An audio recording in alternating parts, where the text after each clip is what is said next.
There was a time when anyone would be scared and tremble upon hearing the name of George Soros.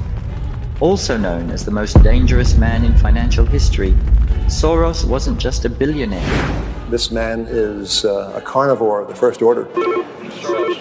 Take 81,000 to buy. Buy 48,000. Buy him 69,000 YUM. The Prime Minister of Malaysia.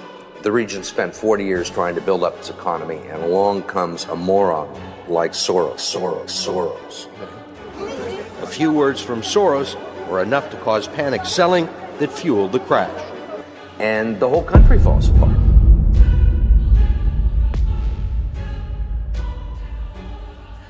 He was one of the richest individuals in the entire history of mankind. His financial empire became an unstoppable force, wielding more power than many governments.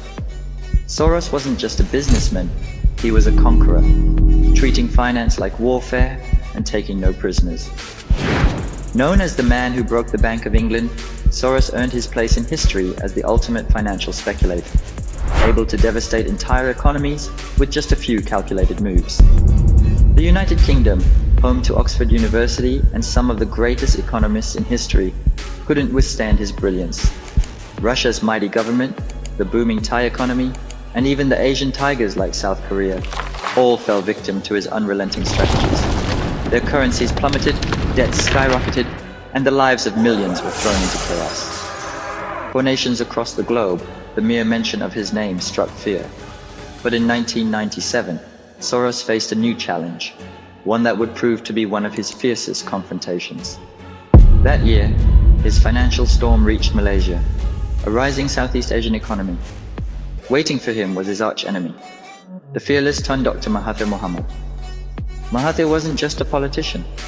Known for his sharp wit and unshakable resolve, he was a leader fighting for his nation's economy and its survival. This was more than just an economic crisis.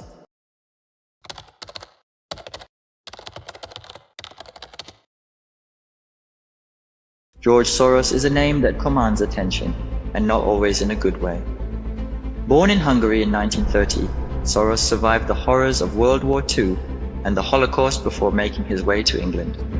There, he studied at the London School of Economics, where he was introduced to the philosophies of Karl Popper, which deeply influenced his thinking. But while his academic background is fascinating, it's his career in finance that cemented his reputation and his infamy. Soros founded his first hedge fund, Double Eagle, in 1969. With the success of that venture, he went on to create the Quantum Fund, one of the most profitable hedge funds in history. By the 1980s and 1990s, Soros had risen to prominence as one of the most brilliant and ruthless financial minds the world had ever seen. He became known for his ability to predict market shifts and exploit them for massive gains. The moment that truly earned him the title of the man who broke the Bank of England came in 1992. Through a strategy called short selling, Soros bet against the British pound during a currency crisis, earning himself a staggering $1 billion profit in a single day. His actions shook the United Kingdom's economy, forcing it to withdraw from the European Exchange Rate Mechanism, ERM. For Soros, it was just another day at the office. For the UK, it was a financial disaster that left a lasting scar. Soros's ability to destabilize currencies wasn't limited to Europe.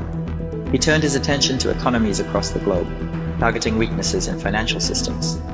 Countries like Thailand and South Korea suffered as Soros's speculative moves drained their economies of foreign currency reserves, sending their markets into a tailspin. It didn't matter whether a country was a global superpower or a developing economy.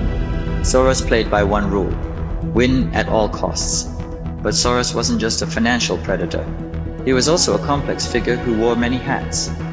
To some, he was a philanthropic hero, donating billions of dollars to causes like education, healthcare, and democracy through his Open Society foundations. Yet to others, he was a shadowy figure, accused of using his wealth to manipulate governments and economies for his own gain. His influence was undeniable, but his methods were often controversial. By the time the Asian financial crisis hit in 1997, George Soros was already a living legend in the world of finance. His reputation preceded him. He was the man who could topple nations with a single trade.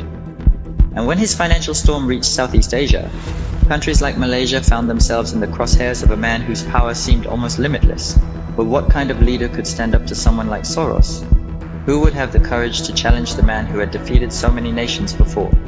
Enter Tun Dr. Mahathir Mohamad, Malaysia's longest-serving Prime Minister and Soros's unexpected rival in one of the most dramatic economic battles in history.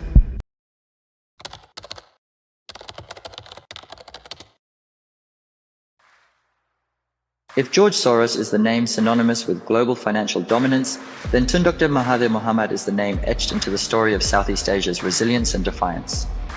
Born in 1925 in Alor Setar, a small town in the northern state of Kedah, Malaysia, Mahathir's rise to prominence was anything but ordinary. From humble beginnings, he would go on to become Malaysia's longest-serving Prime Minister and one of the most influential leaders in Asia. Mahathir was not born into wealth or privilege. He pursued a career in medicine, becoming one of the first Malay doctors in colonial Malaya. But it wasn't long before his passion for nation building drew him into politics. By the 1960s, Mahathir was already making waves, advocating policies to empower Malaysia's majority Malay population economically and socially. His belief in self-reliance and determination would come to define his leadership. When he first became Prime Minister in 1981, Malaysia was a developing country heavily reliant on agriculture and raw materials like rubber and tin. Mahathir had a bold vision to transform Malaysia into a modern industrialized nation. Through his leadership, the country saw rapid economic development, infrastructure advancements, and the rise of key industries like electronics and manufacturing. One of Mahathir's earliest and most daring moves as Prime Minister was the Dawn Raid of 1981. Under his leadership, Malaysia orchestrated a covert financial operation that stunned the world.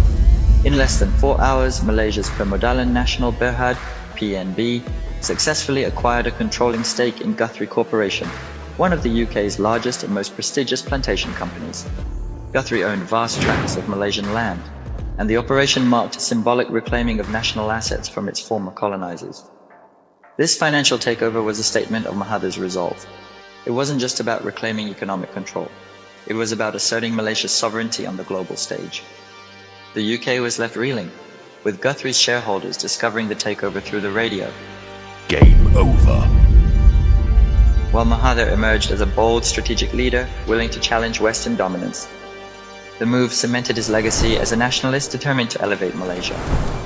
By the 1990s, Mahathir's leadership had propelled Malaysia into the ranks of the Asian Tigers, alongside nations like South Korea, Taiwan, and Singapore. His Look East policy encouraged Malaysians to adopt the work ethics and technological advancements of countries like Japan and South Korea. Under his guidance, Malaysia's skyline transformed, with the iconic Petronas Twin Towers symbolizing the country's aspirations. But Mahathir's leadership was about to face its greatest challenge yet. George Soros was no ordinary adversary. He was powerful, clever, and utterly meticulous. A man who could dismantle economies with precision and speed. For Mahathir, this wasn't just a test of policies or leadership, it was a battle for Malaysia's survival. Could the defiant leader of a small Southeast Asian nation stand up to one of the most feared and formidable financial minds in history? The stage was set for an epic clash that would redefine the global economic landscape.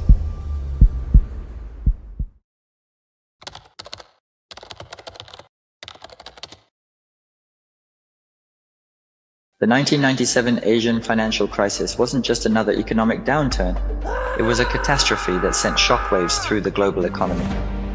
What began as a currency collapse in Thailand quickly spread across Southeast Asia, devastating economies like dominoes.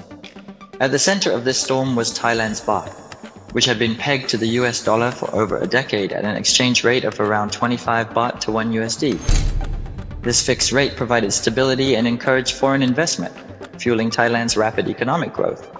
In fact, Thailand was a regional star, boasting a GDP of $183.35 billion in 1996, with a growth rate of 5.7%, one of the highest in Southeast Asia.